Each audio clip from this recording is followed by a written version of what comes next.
In this video, I want to show you how to clip CORINE Land cover. In the previous video, I've shown you how to download CORINE Land cover and style it. So after styling it, for example, I have this study area. If I'm only interested in this study area, to clip it is quite simple. So the way to clip it is to come to Vector, come to Geoprocessing tool, and here you will see clip.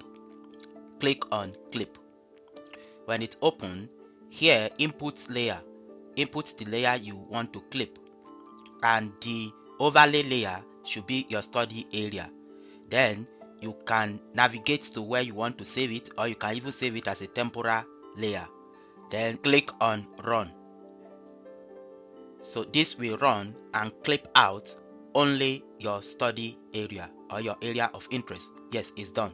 So I can close this. Then I can uncheck this. You can see the area that has been clipped. So after clipping, you will need to style it again.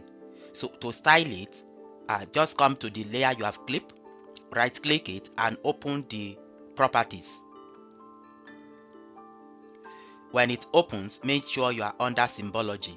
Then come to style, click on the drop down and click on load style. Then here navigate to where you have the legend. So when you click on it, let's move.